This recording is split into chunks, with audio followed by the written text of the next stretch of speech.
Միացյալ Նահանգները եւ Իրանը փոխադարձ հարվածները շարունակում են արդեն 9 օր։ ԱՄՆ զինված ուժերի կենտրոնական հրամանատարությունը հայտարարել է Իրանի ռազմական հրամանատարական կենտրոնները, օդային պաշտպանության եւ ափամերձ հսկողության վայրերը, ծովային հնարավորությունները եւ հրթիռների ու անօդաչուների կայանքները թիրախավորելու մասին։ Ըստ իրանական կողմի հարվածներ են գրանցվել Թավրիզում, Չաբահարում, Կոնարակում եւ այլ քաղաքներում։ Մեկ մարդ զոհվել է, մի քանիսը վիրավորվել։ Նախագահ Դոնալդ Թրամփը հայտարարել է, որ Իրանը շատ է տուժել ամերիկյան հարվածներից եւ ռազմական առումով կորցրել է գրեթե ամեն ինչ։ ԱՄՆ պետքարտուղարն էլ նշել է, որ Վաշինգտոնը կշարունակի թիրախավորել Իրանը, քանի դեռ այն սպառնում է համաշխարհային առևտրային նավագնացությանը։ Մարկո Ռուբիոն միևնույն ժամանակ հավելել է, ԱՄՆ-ն միշտ պատրաստ է դիվանագիտական լուծման։ Թեհրանն իր հերթին հայտարարել է, որ թիրախավորել է ամերիկյան օբյեկտները Հորդանանում, Քուվեյթում, Սիրիայում։ Իրանի արտգործնախարար Աբբաս Արաղչիի խոսքով ԱՄՆ-ի հետ զինված առճակատումը կարող է ավարտվել եւ բանակցությունները կարող են վերսկսվել, երբ Իրանը մարտի դաշտում հասնի առավելության։ Հարվածների ֆոնին ամերիկացի եւս մեկ զինծառայող է զոհվել Իրաքում խոցված իրանական ԱԹՍ-ի չպայթած զինամթերքի վերահսկվող պայթյունի ժամանակ։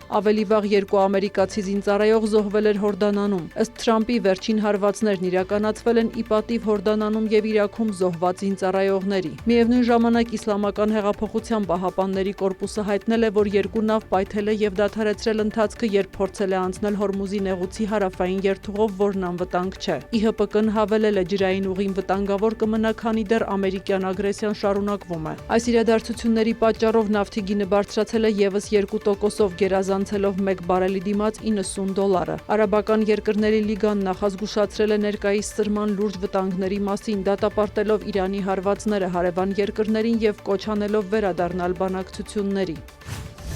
Ռուսաստանը եւ Ուկրաինան եւս շարունակում են փոխադարձ հարվածները։ Օդեսայի մոտ առևտրային նավի վրա ռուսական հարվածներից զոհվել է անձնակազմի 10 անդամ։ Զապորոժիայում կա 3 զոհ, տասնյակ վիրավորներ։ Մոսկվայի քաղաքապետ Սերգեյ Սոբյանինն էլ հայտարարել է, որ հուլիսի 19-ի երեկոյից մարզի ուղղությամբ արձակվել է ավելի քան 400 ԱԹՍ, որոնց մեծ մասը չեզոքացվել է մինչև մայրաքաղաք հասնելը։ Մոսկվայի երկնքում խոցվել է 85 անօդաչու։ Կան տուժածներ, վնասվել են մասնավոր տներ, քաղաքացիական ենթակառուցվածքի օբյեկտներ։ Բրյանսկում կա 1 զոհ, 13 վիրավոր։ Անապայի մոտ էլ ԱԹՍ-ների հարձակման է ենթարկվել բեռնանավ, որի տախտակամածին եղել են ադրբեջանի քաղաքացիներ, տուժածներ չկան։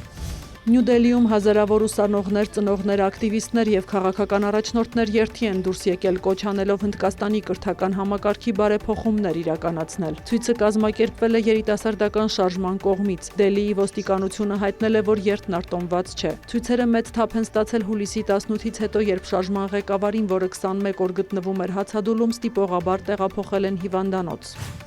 Պերույում տեղի ունեցած 5.1 եւ 3.7 մագնիտուդով երկրաշարժերի հետևանքով առնվազն 6 մարդ է զոհվել, 20-ից ավելին վիրավորվել։ Ստորգետնյա ցնցումները գրանցվել են Չուպակայի նահանգում, մայրաքաղաք Լիմայից 300 կիլոմետր արևելք։ Գրեթե 50 տուն ամբողջությամբ ավերվել է, փլվածքների տակ կարող են մարդիկ լինել։ Միևնույն ժամանակ Վենեսուելայում հունիսի 24-ին տեղի ունեցած ավերիչ երկրաշարժերի զոհերի թիվը գերազանցել է 5200-ը, 16700 մարդ վիրավորվել է։ Փրկարարները դեռ շարունակում են աշխատանքները տուժած շրջաններում։ Սյուզաննա Չրաղյան, լուրեր։